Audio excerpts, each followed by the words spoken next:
Boa noite a todos. Sejam bem-vindos a mais um estudo do Fraternidade. Hoje a gente vai estudar o capítulo 54 do livro Sol nas Almas, intitulado Amor e Organização.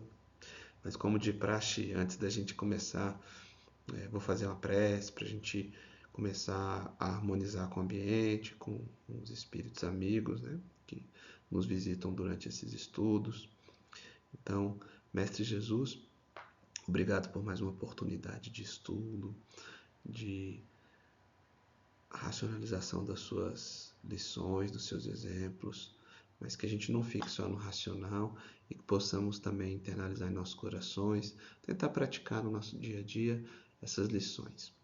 Obrigado e que assim seja. Então, pessoal, boa noite novamente. Esse capítulo é o 54, né? Sol nas Almas, é do Valdo Vieira, mas o texto é do André Luiz, ele que é o espírito que se comunica. E ele vai trazer uns insights bem legais sobre a importância do amor, mas junto com a organização. Porque às vezes a gente também acha que só o amor basta, né? Então basta o amor que a gente consegue resolver tudo. Mas será que ele não prescinde de organização? Será que ele sozinho dá conta de tudo? É essa reflexão que o André Luiz traz para a gente. E ele já começa com o seguinte trecho: alguns companheiros de ideal nas fileiras da Nova Revelação costumam afirmar que a doutrina carece unicamente de amor e de nenhuma organização. Afirmativa temerária que exige reparos especiais. Antes mesmo da gente entrar na questão do espiritismo, se a gente pensar no nosso dia a dia, no nosso cotidiano, eu trouxe aqui uma imagem que é muito interessante. Quando a gente sofre um acidente, por exemplo, em que a gente não consegue se mover, qual que é a orientação? É que a gente, né, se a gente está encontrando alguém nessa situação na rua, né, se acidentou, não tá se movendo, que a gente não a movimente, que a gente não arraste, não tente tirar ela do chão, porque ela pode estar com alguma lesão na coluna e qualquer movimento mais brusco pode piorar a situação e ela pode perder o movimento. Inclusive, já houve casos de pessoas que processaram outras que as ajudaram por isso, né? Então elas ficaram com paralisia por conta de um atendimento inadequado.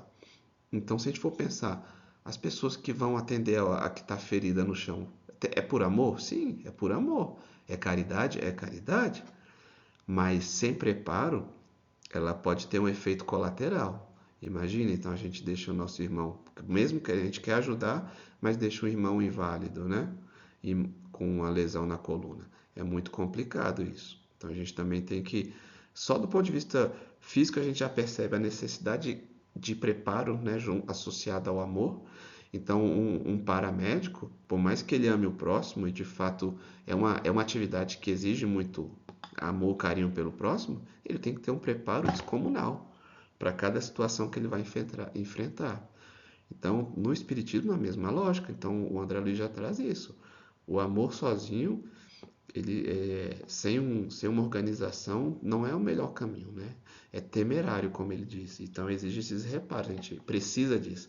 Então, para começar no próprio Espiritismo, o Espiritismo é uma doutrina que ela exige estudo, a gente precisa estudar.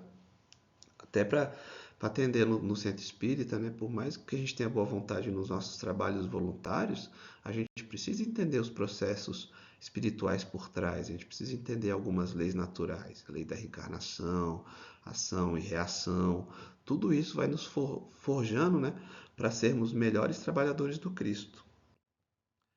E ele continua, né? O Espiritismo efetivamente não comporta nobiliarquia, ritos, privilégios. Daí, no entanto, a dizer que dispensa formação de tarefas e responsabilidades há muita distância. E de fato, no Espiritismo a gente não vai ver um sacerdote chefe, né? Ou alguém que vá falar pelos espíritas indiscutivelmente, que tem esse papel legal, né? A gente tem grandes expoentes do espiritismo, inclusive Chico foi um deles, né? Divaldo e tantos outros que estão fazendo trabalhos formidáveis de divulgação do espiritismo, trabalhos voluntários de apaziguar corações, né? Mas todos eles, a gente pega o próprio Chico, ele tinha um mentor, né? Que era o Emmanuel, e que ele era primava pela organização, pela seriedade do trabalho. Então, muitas vezes ele chamava a atenção do Chico, puxava a orelha mesmo. Então, com muito amor, mas muita organização. E o Chico fez tudo que fez, né, por mérito dele, mas com certeza a organização advinda do Emmanuel. Tantos de livros que Chico escreveu, tantos trabalhos que ele participou. Sem organização ele não conseguiria fazer isso. E ele ainda acumulava as funções do dia a dia, né? Ele trabalhava como todo mundo, então tinha um emprego, tinha que cuidar da casa também. Sem organização isso não seria possível. Até mesmo quando a gente lê as histórias, já que o texto de hoje é do André Luiz, também a gente tem lá o Nosso Lar, né, que é dele. E quando a gente observa o Nosso Lar, é uma colônia que funciona muito, uma nuance muito grande, né, um equilíbrio muito fino, uma sintonia muito fina, mas que também só é possível porque você tem uma hierarquia interessante. Você tem os ministérios, cada ministério você tem os espíritos ali com a experiência moral, né? Uma grandeza moral muito grande que estão à frente e que vão conduzir os outros trabalhadores nas searas, né, que estão. E isso funciona. Então, no fundo, no mundo espiritual, a gente tem uma meritocracia moral. E aqui é interessante a gente pensar que existe sim uma meritocracia um pouco diferente dessa material, né, que suscita discussões, né, de que de fato, se a gente pensa no mundo material, o que é meritocracia? Às vezes a gente está, vamos supor, pegar uma prova, um vestibular, né? A prova é igual para todo mundo, mas realmente há candidatos que tiveram a oportunidade de ter um preparo mais forte, né? Estudaram em escolas melhores, outros não tiveram também essa oportunidade. Então, às vezes, é discutível a questão de meritocracia, mas a meritocracia moral ela é indiscutível, né? A meritocracia moral ela passa por experiências, por encarnações, por trabalho, por esforço. Então, aquele que está à nossa frente moralmente, ele galgou passos que a gente não pisou aquela história. A gente ainda talvez não tenha passado por aquelas provas. Então, não é uma coisa de ego, né? Ah, eu sou ministro lá no Nosso Lar. Na verdade, ele passou por situações, teve experiências e que tornam ele mais apto a ajudar mais gente naquela posição. Assim como a gente, às vezes, ainda numa posição que não é inferior, né? A posição em que a gente está, na verdade, ela é adequada para onde a gente está. E o Espiritismo traz isso, que nosso caminho é qual? A perfeição. Então, esse termo inferior, superior, ele perde um pouco o sentido num tempo, que é a eternidade. A gente sabe que vai chegar lá também. Então, por que não viver bem esses degraus onde a gente está? Com muito amor. Então, é isso. Com amor e a gente respeitando essas hierarquias, essa organização, a gente sabe que chega mais longe. Aqui até trouxe também uma imagem aqui de resgate no Nosso Lar, porque o André Luiz começa, né, a visitar esses trabalhos, a ajudar nesses trabalhos, e ele sempre é acompanhado por um mentor, um orientador. Então você vê, até nesse trabalho você tem uma organização. E muitas vezes o orientador do André Luiz fala, olha, essa pessoa não está pronta ainda para ser resgatada, né? Eles têm uma experiência que o André Luiz ainda não tinha. Então, por muito amor que o André Luiz tenha, sem orientação, ele poderia também se equivocar e produzir alguns efeitos colaterais, né, indesejados, mesmo com amor. Né? Igual aquele caso lá da pessoa que fratura a coluna e a gente pega de qualquer jeito. Então, no mundo espiritual também, nesse lado espiritual, a organização é imprescindível. Aí o André Luiz continua no texto, né, do Sol nas Almas. Intuitiva a imposição do amor em que qualquer obra do bem, como o ar se respira. Então, assim, olha como é forte. André Luiz fala, ó, não estou dizendo que a organização é o mais importante. O amor é o mais importante, assim como o ar que a gente respira, é imprescindível, né? O amor, a afeição de sol que tudo aqueça e ilumina. Ou seja, ele é o primeiro, assim, o amor tem que vir à frente. O amor, porém, exige a constituição de deveres para não se degenerar em capricho. Deveres reclamam definições, definições pedem ordem. Eu até trouxe uma imagem de uma criança na cadeira de rodas, porque essa questão do amor e organização, e a gente pensando em organização no sentido mais amplo, como respeito às leis divinas também, me lembrou a história do livro Luz Acima, e que uma mãe tinha um filho que passou anos deitado na cama, imóvel, não conseguia se movimentar. E enquanto isso, né, ela deitava na beira da cama com ele e lia alguns textos edificantes, né, as mensagens do Cristo, e discutia com ele sobre isso. E ele realmente ficava mais aberto a essas lições, né? Ele ouvia com atenção, participava, discutia com a mãe. E essa mãe amava muito o filho e ela se dedicava muito a que ele voltasse a andar, que ele pudesse se movimentar. E ela fazia o bem fora de casa, não era só com o filho. Então ela ajudava todo mundo que ela podia. Ela tinha muito mérito moral mesmo, né? Então ela conseguia ajudar muita gente, de tal forma que até os espíritos que acompanhavam ela, os mentores e tal, ficavam compadecidos com a situação dela e com o pedido que ela pedia de coração para que o filho voltasse a andar.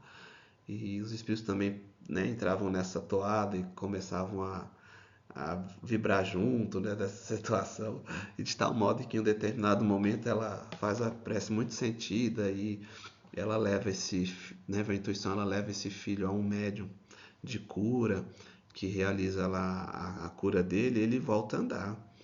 E como ele já está na flor da idade, né, esse menino, pelo texto, ele já está por volta dos 20 anos, ele, para espanto da mãe, aquele menino que era mais flexível às mensagens do Cristo, né, mais aberto, aí ele passa a sair à noite, vira à noite, na farra, começa a beber, começa a questionar a mãe, bater de frente.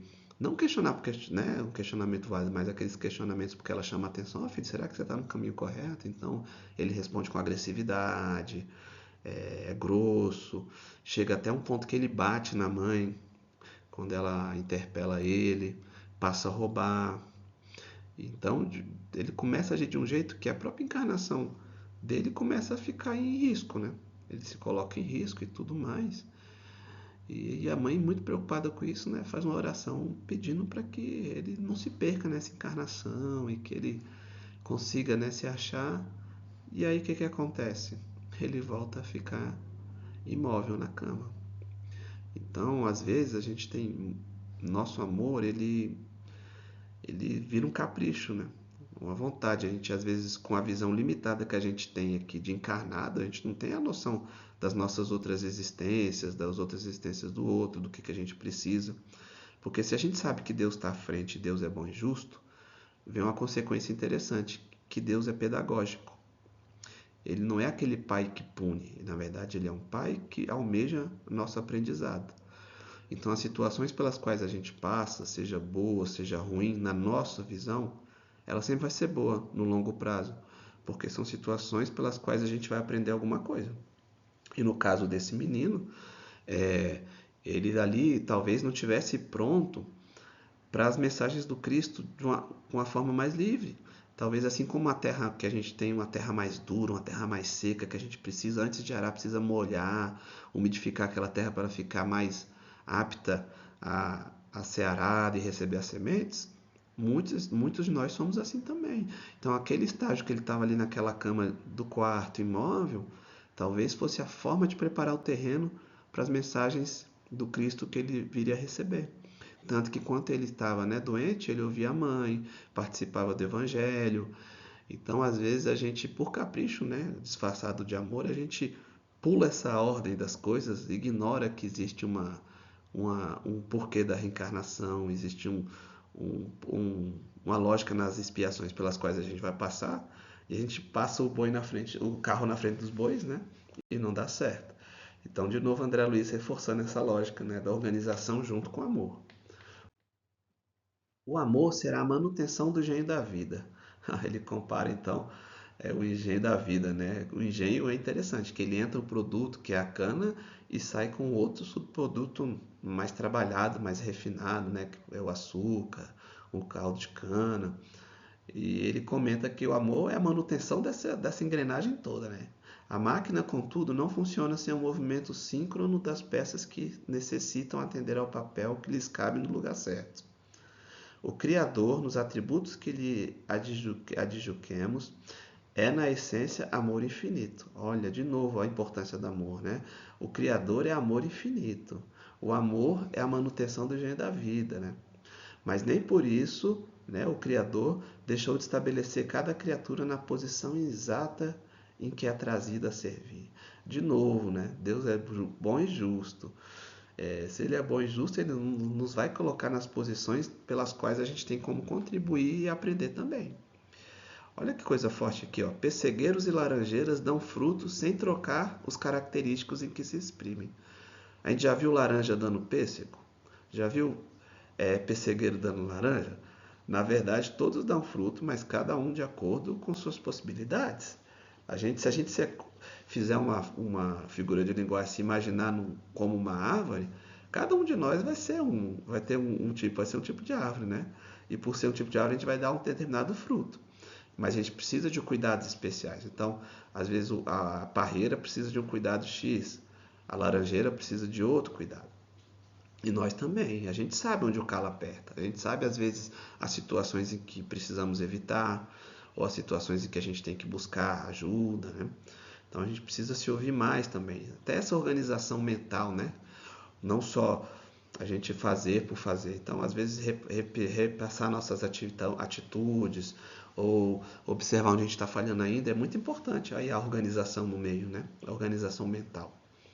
Nuvens e fontes são veículos d'água sem se confundirem com o local onde flui. Ó, a nuvem e as fontes dão água, né? Mas cada um num determinado lugar ou de uma forma, né? Muito bom. Amor comanda a existência do homem físico. De novo, olha, realmente, André Luiz, ele deixa muito claro, o amor é o importante. Ele só está trazendo o papel da organização junto, que às vezes a gente é muito maniqueísta e tenta, não, organização e amor, um contra o outro. E não, na verdade é complementar, mas o amor é imprescindível sempre, né? Ele comanda a existência do homem. O homem físico não vive sem as vísceras organizadas. De fato, quando a gente olha o nosso corpo, né, até trouxe a imagem aqui, tudo está no lugar certo, no tamanho certo, tanto que qualquer diferença às vezes gera uma doença, gera uma dificuldade. E realmente, de novo, o corpo, a própria matéria mostrando para a gente a importância da organização. E a gente sempre comenta, né? Quando a gente vai ler Evolução em Dois Mundos, por exemplo, a gente vai entendendo os estágios pelo qual passamos, né, para dominar a matéria. E a gente pega, por exemplo, o osso, nosso esqueleto ali, é uma camada bem interior, né, do corpo. E ela tem um quê de reino mineral, né? Então, como se a gente tivesse ali passado por esse reino e herdado essa capacidade de tratar com os minerais. Se a gente pega os nossos capilares, os sanguíneos, tem muita relação com o reino vegetal, né? A fluidez da seiva. Os nossos instintos têm a ver com o reino animal. Então, tudo isso são aprendizados que a gente vai acumulando de forma organizada, né? E o corpo mostra isso. Olha a organização que tem, a posição dos órgãos, das vísceras, né? Isso é muito importante. A ciência pode crescer e ampliar-se no sem fim da inteligência, porque a organização não falha nos processos da vida. Ou seja, pode estudar, quanto mais a ciência se aprofundar, ela vai ver que tem organização por trás de tudo e tem um porquê atrás das coisas, né? Isso é muito legal, o Espiritismo traz isso. Não tem por que a gente brigar com a ciência, pelo contrário, ela tem que vir para cooperar, né? A gente não pode rejeitar o que a ciência diz. A gente só vai aumentando nossos arquivos mentais. Não nos enganemos com falsas premissas de santificação prematura. Que de fato, se a gente não entende que tem uma evolução, que tem um caminho a percorrer, é muito fácil a gente se enveredar e achar que estamos numa posição boa, que a gente não tem mais o que aprender, né? Isso é muito perigoso. Amor sim, sempre, de novo, o amor. Estejamos, todavia, atentos às obrigações que nos competem, respeitando-nos mutuamente e produzindo para o bem geral na função a que fomos chamados, cientes de que a doutrina espírita é um corpo em si e que a cabeça não faz o serviço das mãos, nem as mãos o trabalho dos pés. Nossa, de fato, né? Não adianta a gente falar, não, o cérebro é a parte mais importante do corpo. Se eu não tenho um coração para bombear o sangue, eu morro. Se às vezes eu não estou com as pernas firmes para me locomover, também a gente vai morrer por inanição. Então, assim, de fato, o conjunto é o que importa, o conjunto da obra. E cada um tem sua função. E que a gente também possa exercer nossa função. Até falando em hierarquia, eu me lembrei de um texto que está em Obras Póstumas, né? O Obras Póstumas é um compilado de anotações do Kardec, reflexões. E um deles chama o chefe do espiritismo. Já que a gente está falamos em hierarquia e organização, a gente associa muito a organização e hierarquia, né? E o espiritismo, se a gente for olhar friamente, a gente não tem um líder formal do espiritismo. A gente não segue pessoas, a gente segue princípios. E é isso que o Kardec traz nesse livro, nesse texto do chefe do espiritismo. Que é importante ter organização, né? Naquela época estavam sendo feitas as primeiras casas espíritas, que chamavam sociedades espíritas. Você tinha uma organização, você precisava de ter um pessoal administrativo. Até hoje, as casas precisam de uma organização. As casas, para darem certo, elas têm que ter uma certa estrutura. Não necessariamente a gente precisa se achar melhor porque está ocupando o papel de presidente da casa, ou um coordenador de um grupo mediúnico, outro trabalho de evangelização. Mas todos esses trabalhos são importantes. E o Espiritismo traz que não são as pessoas que são em si são que devem ser seguidos, mas os princípios do Espiritismo, da doutrina. Quando a gente segue princípio, a gente vai mais longe. Porque se houvesse um líder do Espiritismo, e ainda fosse autoimposto, por exemplo, ele ia agradar a uns, mas não ia agradar aqueles que ele deixou para trás. Ou você poderia ter um líder muito bom num determinado momento, mas o próximo ser falir e não ser tão bom. Então o espiritismo ele cairia. É muito comum às vezes a gente ter colegas confrades, né, que às vezes não, vou sair do espiritismo porque eu estou olhando aqui, fulano faz uma coisa, fala outra. Então mas a gente vai sempre olhando para as pessoas, né? Se a gente observar os princípios, é, a essência e ter Jesus como guia, de fato a gente vai mais longe, né? Então é só esse adendo aí, o chefe do espiritismo no fundo a gente não tem, né? Mas Kardec diz que cada um de nós tem um papel preponderante, então para a divulgação do espiritismo pelas nossas ações. Seja um chefe de Estado, ele tem um papel tão importante quanto a pessoa que está limpando a rua nessa propagação, porque se somos boas pessoas, se a gente pratica o bem, a gente é a melhor propaganda. Então, e vai estar em todo local, todo mundo vai exercer uma função diferente, porque somos diferentes, estamos em estágios diferentes e temos lições diferentes a aprender. Então, nesse papel, a gente ainda assim, com essas diferenças, mas tendo organização, né, a gente pode ir mais longe. E para finalizar, eu só trouxe alguns trechos do Homem de Bem. Esse texto é sempre muito bom, né? E ele é um exemplo de organização, porque ele começa falando que o homem de bem, ele deveria, antes de dormir, rever os seus atos, né? O que ele fez ao longo do dia. Olha aí a organização. Eu estou pegando em ordem cronológica tudo que eu fiz, avaliando e vendo onde a gente podia melhorar. E especificamente, alguns trechos a gente vê muito nítido dessa organização. O papel dela, a importância. Ó. Quando ele deposita fé em Deus, porque ele sabe que Deus é bom e justo, né? E que sabe que sem a permissão divina nada acontece. Se eu entendo isso, eu estou entendendo a organização da vida. Que ela tem um porquê, as coisas acontecem e eu posso me submeter a elas. Eu não preciso ser passivo, né? A gente pode sempre buscar melhorar, mas e sempre entendendo o porquê, porque isso não gera desespero. Quando eu entendo que tem uma lógica por trás, que tem uma bondade por trás, eu posso sofrer, continuo tendo aquela dor, mas a ansiedade, aquele sofrimento desvairado, a gente consegue evitar. Ó, o homem de bem ele tem fé no futuro, porque ele coloca as coisas espirituais acima das temporais. Olha aí outro nível de organização. Estou organizando o espiritual acima do material. Ele sabe que as vicissitudes da vida, as dores, né, até as decepções, elas são provas de expiação. Aquilo que a gente estava falando, ele aceita sem murmurar. Então a gente vai organizando essa lógica. Ele não envaidece com a riqueza, nem com a vantagem pessoal, porque ele sabe que foi dado e pode ser tirado de novo, né?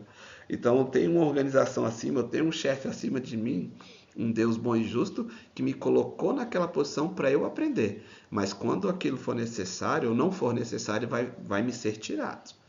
E por fim, ó, a gente até vê essa questão aqui da organização na ordem social. Então, quando ele está na chefia, o homem de bem, ele trata os seus subalternos com bondade, benevolência, porque sabe que eles são iguais perante Deus. E ele sempre tenta buscar elevar o moral, né, do próximo, não esmagar com orgulho. Né? Evita tudo que possa tornar mais penosa a posição subalterna. Mas a gente está falando de hierarquia, interessante. E quando o homem de bem é subordinado, então ele está sob a tutela de alguém, né? Ele compreende os deveres da posição que ele tem, ele se ocupa e se empenha em cumprir conscienciosamente. Que é o que cabe a gente, né? Então é isso, pessoal. Espero ter contribuído, que a gente possa ter mais organização nas nossas ações, que o amor nunca deixe de existir em nós, que na verdade é o nosso movimento, é o nosso guia, mas que a gente possa exercer o amor com organização. Mestre Jesus, muito obrigado por esse encontro. Obrigado pela oportunidade de a gente estar falando em seu nome, tentando revisitar seus exemplos, buscar comparativos positivos para que um dia a gente também possa fazê-los. Proteja nossos entes queridos, aqueles irmãos com que a gente às vezes não consegue ter o acesso que a gente queria, mas que a gente ama, ou até mesmo aqueles inimigos de situação que não gostam da gente por algum motivo, que eles recebam essas nossas melhores vibrações e que percebam que da gente só sai o bem. Obrigado por tudo e que assim seja.